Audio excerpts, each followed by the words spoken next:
नमस्कार दोस्तों।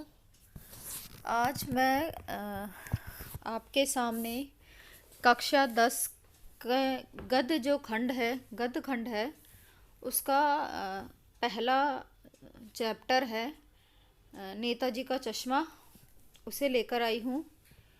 नेताजी का चश्मा के जो लेखक हैं वो स्वयं प्रकाश है। स्वयं प्रकाश जी का जन्म सन 1947 में इंदौर में हुआ और वे हिंदी के एक महान कहानीकार रहे हैं। उन्होंने मैकेनिकल इंजीनियरिंग की शिक्षा प्राप्त की और नौकरी के लिए वे औद्योगिक प्रतिष्ठान में नियुक्त होकर राजस्थान में आ गए। उनका अधिकांश समय वहीं बीता।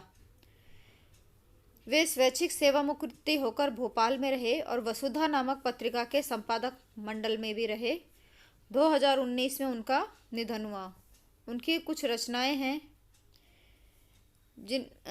देखा जाए तो उनकी वैसे तो 13 कहानी संग्रह प्रकाशित है, पर कुछ प्रमुख संग्रह इस प्रकार है: सूरज कब निकलेगा, आएंगे अच्छे दिन भी, और आदमी जात का आदमी और संधान। उनके कुछ उपन्यास भी हैं, बीच में विनय और ईंधन। उनकी इन कृतियों पर उन्हें पहल सम्मान, वनमाली पुरस्कार, राजस्थान साहित्य अकादमी पुरस्कार आदि प्राप्त हो चुके हैं। स्वयं प्रकाश जी की भाषा अपने आप विषय संसार के अनुरूप होती है।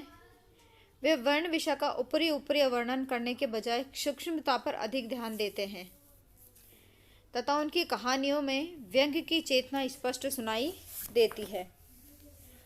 अब इनकी जो कहानी है नेताजी का चश्मा, इसमें देशभक्तों पर व्यंग करने वाले लोगों पर भी व्यंग किया गया है। अब इस कहानी का सार हम इस तरह बता सकते हैं कि इस कहानी में एक पात्र है हालदार साहब। वो कंपनी के काम से उस कस्बे से गुजरा करते थे और कस्बा छोटा ही था। अधिकतर मकान कच्चे थे।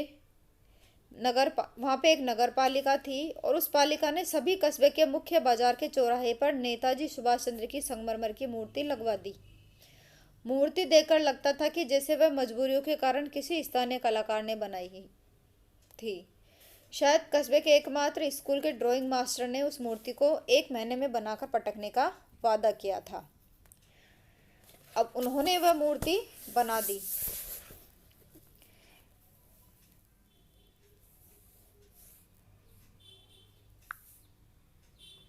अब आगे इस पाठ को देखते हैं।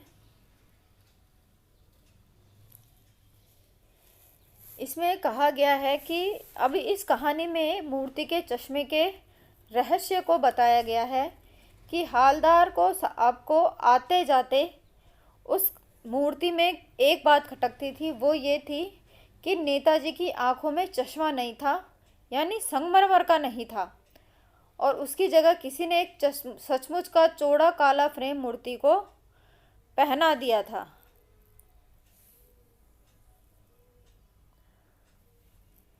पहली बार जब उन्होंने देखा तो उनके होठों पर एक कौतुक भरी मुस्कान फैल गई। और पत्थर की मूर्ति पर वास्तविक चश्मा, क्या आइडिया है, और आइडिया भी ठीक है। हालदार जीप में बैठे बैठे सोचने लगे कि इस कस्बे के नागरिक सचमुच देशभक्त हैं। वे नेताजी का चश्मा पहनकर कम से कम नेताजी के प्रति अपनी भावनाएं तो व्यक्त करते हैं। हौलदार का कौतुक और भी बढ़ा जब उन्होंने देखा कि अगली बार मूर्ति पर लगे चश्मे का फ्रेम बदल गया है। तीसरी बार फ्रेम बदल दिखाई दिया। हालदार ने सोचा, सचमुच बढ़िया आइडिया है।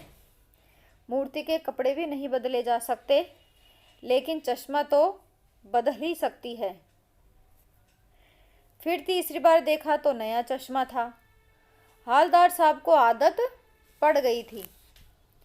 आखिर ये चश्मे बदलने का रहस्य क्या हो गया था? तो जब ये चश्मे बार बार बदले जाते थे तो जो हालदार साहब थे उनके मन में एक जिज्ञासा उत्पन्न हो गई। आखिरकार हालदार ने एक बार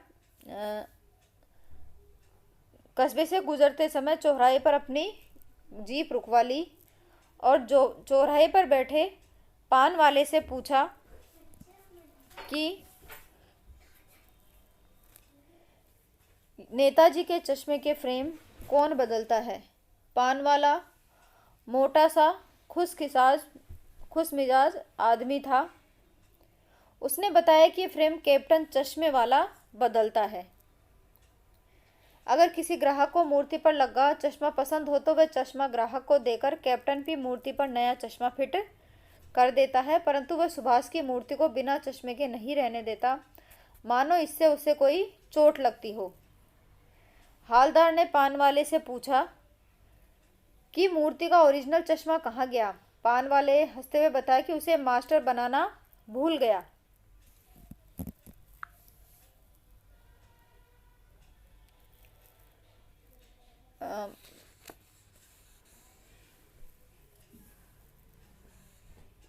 हालदार साहब यह सुनकर द्रवित हो गए और उनका अनुमान सही निकला। यह मूर्तिकार चश्मे उस कस्बे का अध्यापक था। लगता है कि 1 महीने से कम समय में मूर्ति बनाते समय चश्मे के बारे में कुछ भी तय नहीं कर पाया। यह असफल रहा होगा या चश्मा टूट गया होगा। पत्थर का चश्मा अलग से बनाकर लगाया होगा तो वह भी निकल गया होगा।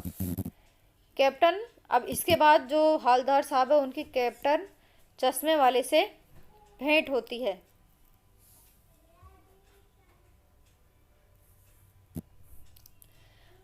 हालदार साहब को यह चश्मा विचित्र लगा। उन्होंने एक बार फिर से अपनी जीप पान वाले के पास रुकवा ली और पूछा, कैप्टन चश्मे वाले नेताजी का साथी था क्या? आज़ाद हिंद फौज का भूतपूर्व सिपाही था। इस प्रश्न पर पान वाला हंसा और पान पकड़ अपने मुंह में ठूंस रहा था और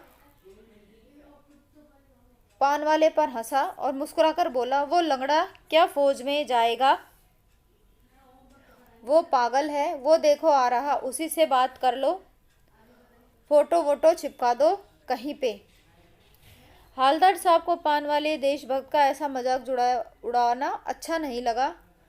मुड़कर देखा तो अवाक रह गए, यानी बहुत अचंभित रह गए। एक बेहद बूढ़ा मरियल सा लंगड़ा आदमी, सिर पर गांधी टोपी और काला आंखों पर काला चश्मा लगाए, एक हाथ में छोटी सी संदूकची और दूसरे हाथ में बांस पर हरे टंगे बहुत से चश्मे अभी अभी एक गली से निकला था और एक बंद दुकान के सहारे अपना बांस टिका रहा था। पता चला कि वह फेरी लगाकर अपने चश्मे बेचता है। हालदार पूछना चाहते थे कि फिर इसका नाम कैप्टन कैसे पड़ा और इसका वास्तविक नाम क्या है।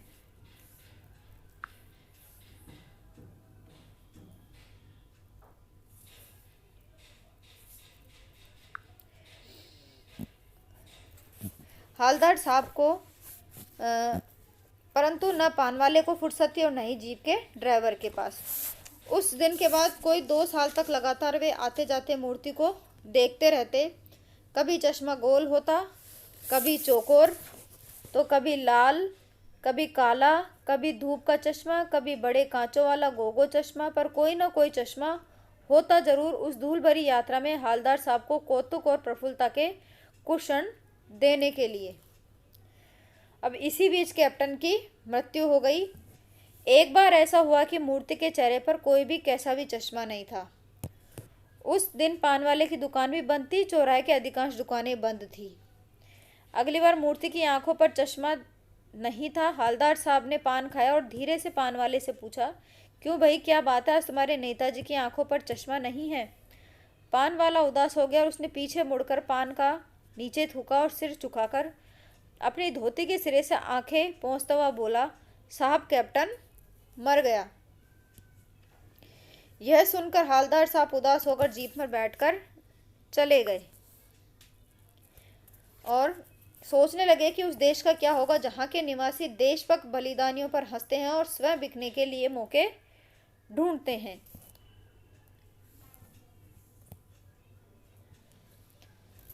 थोड़े दिनों बाद देखा कि हालदार साहब 15 दिन बाद फिर उस कस्बे से होकर गुजरे। सोचा कि अब बिना चश्मे वाले नेताजी की मूर्ति नहीं देखेंगे, परंतु जैसे ही चौराहा करीब आया, हालदार साहब ने चेक कर आदेश दिया, जीप रोको। उन्होंने देखा नेताजी की मूर्ति पर सरकंडे का चश्मा बना हुआ है और हालदार साहब की आंखें नम हो गई और वे भावुक हो गए। अब इसमें जो ये आपका पाठ है नेताजी का चश्मा, इसमें कुछ ऐसे शब्दार्थ हैं, जैसे इसमें एक है आपका प्रतिष्ठापित। इसमें आपका है प्रतिष्ठापित। प्रतिष्ठापित का अर्थ होता है स्थापित। भावुक का अर्थ होता है कोमल भावनाओं वाले, जो चीज़ों को देखकर भावुक हो जाते हैं। इसके अलावा आपका हालदार का मतलब है यहाँ पर हवलदार, और कस्बे का मतलब है थोड़ी सी आबादी वाला एक छोटा सा कस्बा। यह आपका पाठ है और इस पाठ में ये बताया गया है कि इस पाठ में जो नेताजी का चश्मा है, उस पाठ में ये बताया गया है कि चारों ओर सीमाओं से घिरे भूभाग का नाम ही देश नहीं होता। देश बनता है उसमें रहने वाले नागरिकों, नदियों, पहाड़ों, पेड़ पौधों, वनस्पतियों, पशु पक्षियों और इन सबसे प्रेम करने तथा इनकी समृद्धि के लिए प्रयास करने के नाम का नाम देशभक्ति है। ये जो कहानी है, ये कैप्टन चश्मे वाले के माध्यम से देश के करोड़ों नागरिकों के योगदान को रेखांकित करती है और देश के निर्माण में अपने अपने तरीकों से सहयोग करते हैं। कहानी यह कहती है कि बड़े ही नहीं, नन्हे बच्चे भी इस देशभक्ति में शामिल है। धन्यवाद।